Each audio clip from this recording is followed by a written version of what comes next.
Welcome back, guys. This is Library of Orthonc, LOTR TCG. Today I've got a unique video for you. We're going to be talking about the Age's End expansion set. And we are going to do an unboxing here. Again, if you've watched some of my videos, you've seen that I'm trying to get the sealed packs for my sealed collection. So I'm going to be opening this so that I can do that.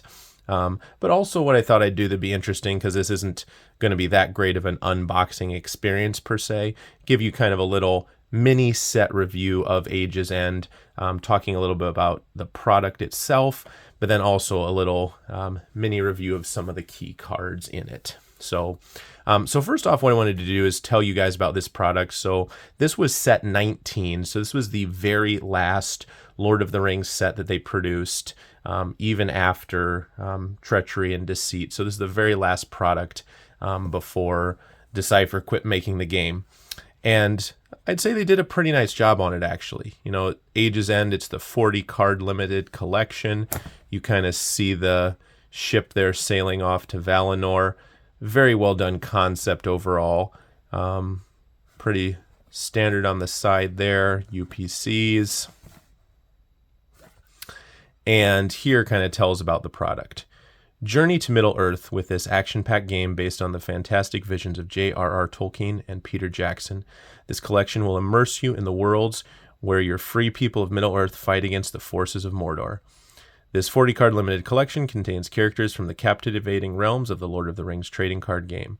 The road goes ever on and on, down from the door where it began. So I said that's a nice final quote there, but I don't think they did a great job really of describing what this product is, as far as that it was a final set to kind of wrap up the game and give you one final version really of every key companion. So that's what's cool about this set too, is one, they did produce plenty of it, so it's very affordable. And if you're just wanting like a cool foil version of every character, this is quite honestly going to be your cheapest, best way to get that. I think these run about 40, maybe $50 to get one of these sealed. So it's really not a bad value. They came in sealed boxes, I think of 6 of these maybe, but I have a sealed box somewhere, but I didn't dig that out. So this is the inner box that does have its own separate seal here. So again, kind of to compare this to give you guys a reference, compare this to like what they did for Star Trek CCG, I'd say is the closest one. The first edition of Star Trek, they made a ending expansion that basically was similar idea, where it was a 40 card limited collection. They called it All Good Things, you know, kind of similar concept. All good things come to an end, Age's End.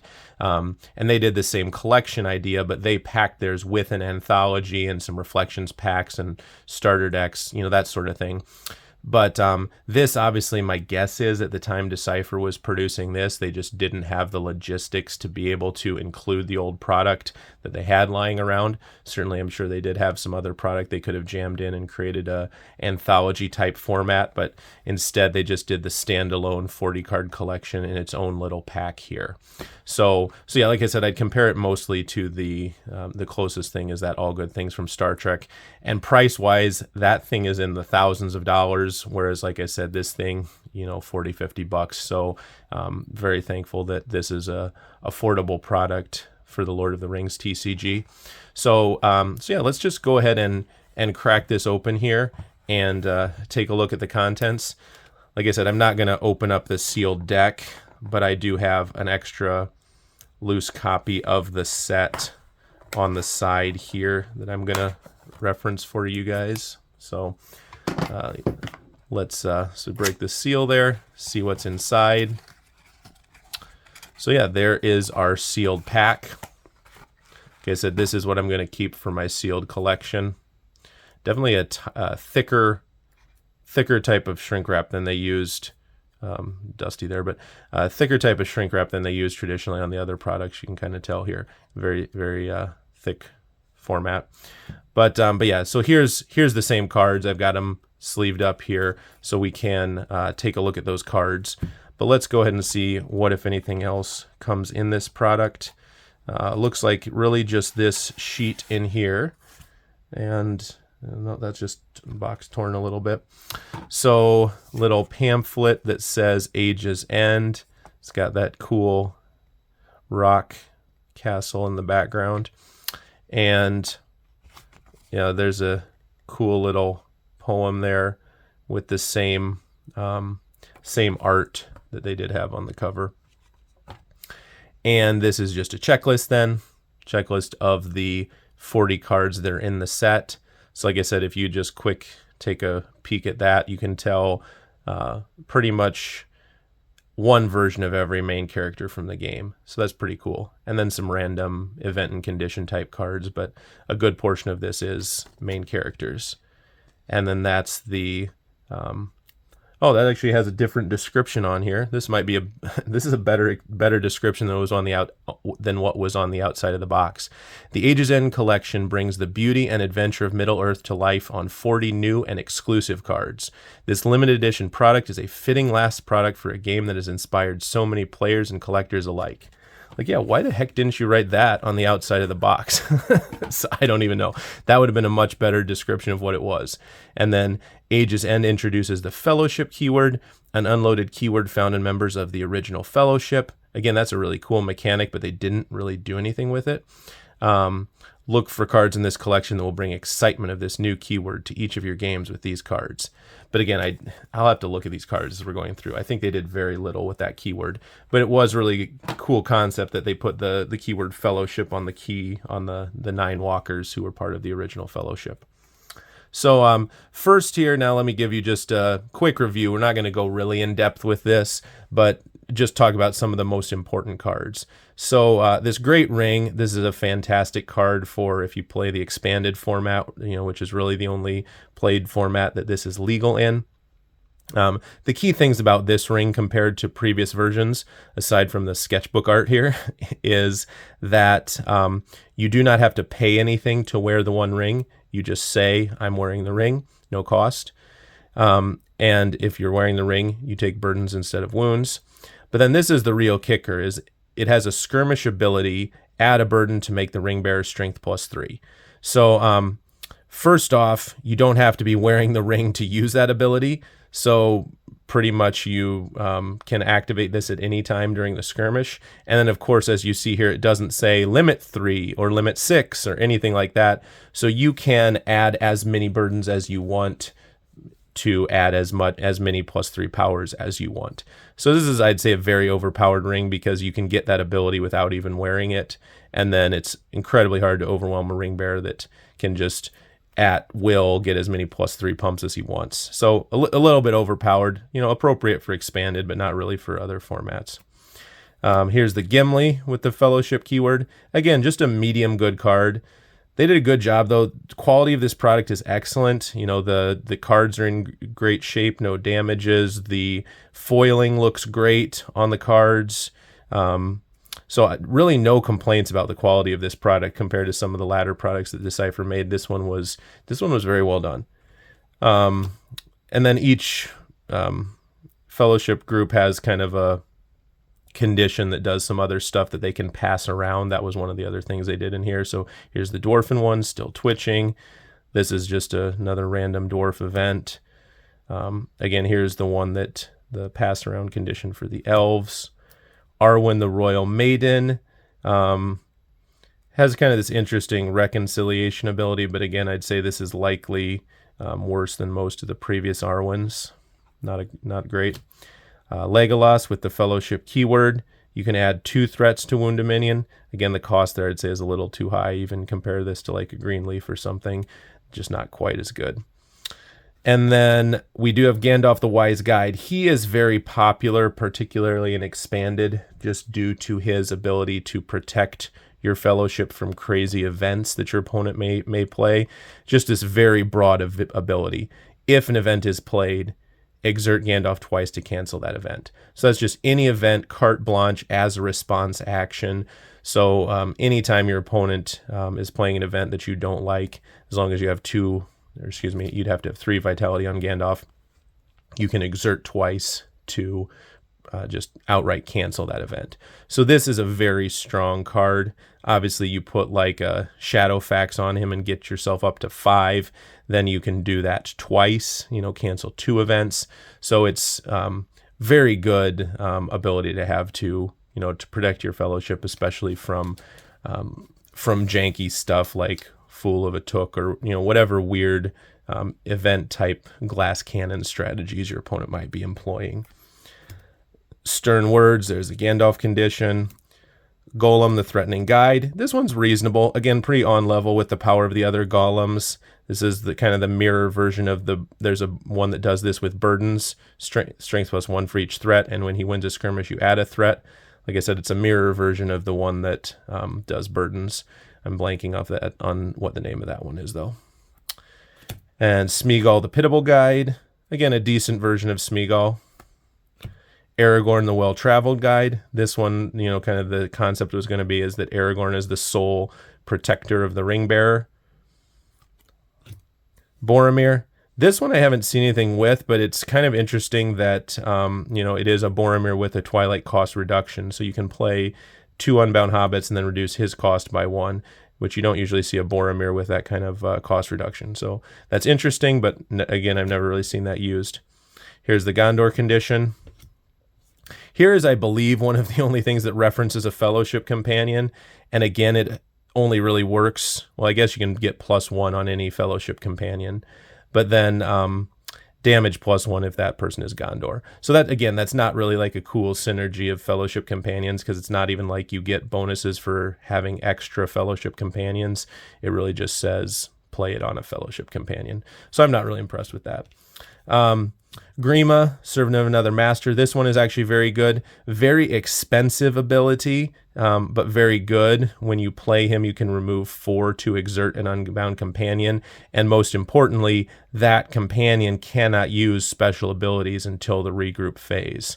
So that would be a way that the Shadow player can silence the special abilities on a Free People's Companion. So that's a pretty unique effect. And then, of course, Grimas will be floating around just to use with like a Saruman's Power, that sort of thing. Urgency, just another weather condition. This Balrog is actually very good. And again, you guys want to foil Balrog. This is the cheaper one to go for. And he's very highly playable. The Demon of Might, damage +2 and fierce. Got the usual things you need to see from him. He doesn't get discarded if not underground. He just gets bonuses at underground. So while underground, skip the archery phase, the maneuver phase, and the Balrog cannot be assigned to skirmish companions of strength 6 or less. So people can't just feed crappy companions to him. You have to put him on someone good. So this is a fantastic Balrog and is widely used and expanded.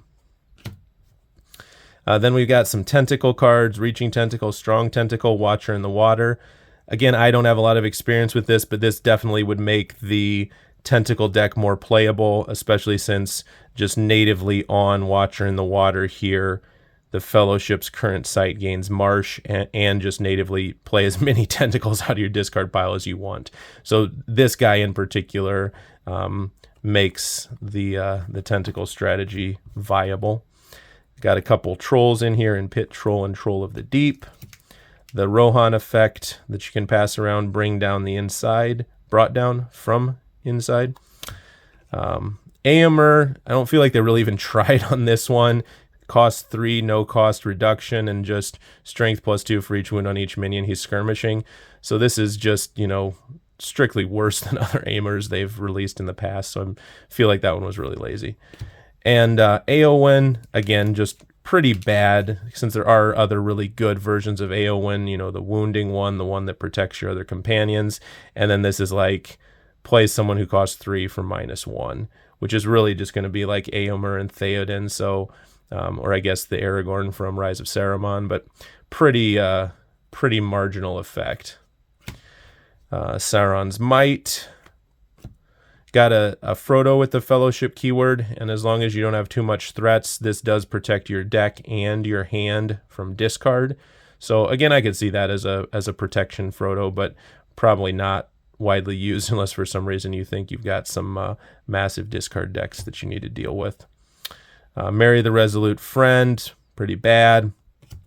Pippin the Steadfast Friend. This guy's actually good because this is another one of the things they did in this set that they, again, probably didn't play test. Typically, they're going to be limiting things. I would say, like, the One Ring should say limit 3 or limit 6 at minimum. This Pippin says Pippin is strength +1 for each tail you can spot. Again, no limit. So as many tails as you can throw down, you can get like a Pippin that's like 10 plus power, which is not really supposed to happen for Pippin. But cool jank type deck that you can do, or strategy you can do in like a Hobbit Hospital deck, is actually have a really powerful Pippin just because you're playing so many tails. So again, I think that's not well intended, but something that something you can do. Rabbit Stew, Sam the Loyal Friend. Again, not impressed really with this version of the Sam. He does have the Fellowship keyword, but again, as you see here, they really did not do a good job of doing anything with that Fellowship keyword. Again, here's Alerts that I'd say is probably just marginal, slightly worse than the other Alerts that exist. Here's a Twilight Effect for Twilight Nazgul. Super cool looking foil. And then we do have a version, the last cards are all our Nazgul. Won't go into those too much, just want to point out, I think, 2 of these to you that I think are highly important play-wise. One of them is this. This is a pet card of mine. I just love this card. Is that like a weird foil defect on there? This card might have a weird... yeah, this one has a little foil defect on it. Right there. But after I was commenting on the brilliant quality of these cards, and these are unplayed, straight from the box. So, and yeah, look, this one has kind of some foiling on the edges. So maybe the quality is not as good as I was saying. But either way, this Enkea the Dark Threat. Whoop, no, not the right one. This Lamenya. These guys, again, these look pretty similar. Lamenya the Dark Enemy. So what this is good for, again, this is a card that they have just totally failed at not assigning a limit to this. So he's strength +1 for each Wraith possession in your discard pile. So what that means is you can literally play a deck with as many Wraith possessions as you want, and this guy just keeps scaling and scaling and scaling. So, you get 15 Wraith possessions in your discard pile. This guy's a 24 power. He's just overwhelming people left and right. So obviously he's a little fragile, but that's a fun deck to do, is just a massive discard deck. Usually combine it with dwarves and just load up your discard pile with Nazgul weapons. Not even weapons, but Nazgul possessions. So all of those mounts count as well. Load up your discard pile with Nazgul possessions, and then this guy just has unlimited strength bonus off of that. So that's the one that's the fun pet card of mine. And then the last one here that I want to show you is Nertea the Dark Horseman. This is an absolute staple of the expanded format. And again, this one is just a little bit overpowered. When you play him, name a race. The Free People's player cannot assign Nertea to skirmish companion of the named race. So just to give you an example, let's say you're playing an elf deck and all your guys are elves. What that means is you cannot assign Nertea anywhere, and then I can just throw him straight on your Galadriel Ringbearer and go for an overwhelm, or I can put it on any other companion and go for an overwhelm with team him up with another Nazgul. So it's just incredibly overpowered for those monoculture decks, which are sometimes popular. Dwarves is another one. You've got Gimli as a Ringbearer, and you've got all dwarves. So a lot of decks will splash just like a single Gandalf or a single Radagast, just so that you can even skirmish this guy. Because if you don't put someone down, then you're in a pickle.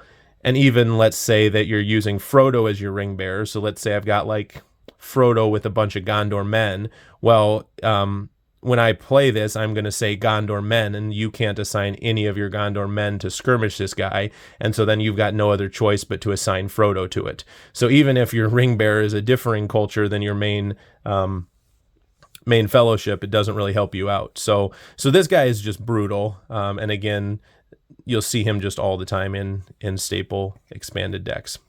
Nothing really to comment on these last two. So that is the complete Ages End collection. hopefully you enjoy that. Like I said, kind of a two-part video again. One part which was just reviewing the product and kind of seeing the packaging, the little packaging sheet there. Like I said, my review of that sheet is absolutely they should have printed this stuff on the back of the box, because this actually describes fantastically what this is. Even when you say Age's End, the Age's End collection brings beauty and adventure, you know, instead of just like this generic from everything Journey to Middle Earth thing. So I would have definitely you know, pulled one of these here. So so that was my comment on that. But yeah, we got to look at the box and the packaging, and then got to see the sealed up deck there. That's kind of the part one, and then as you saw, the part two was the review of all of those cards. So thanks guys, appreciate you watching. Hopefully this was a little scratch and itch of the people who like the unboxing, but also some people that like a little bit of a set review. So appreciate the comments, appreciate all the feedback. Love continuing to interact with you guys with these videos. Thanks for watching.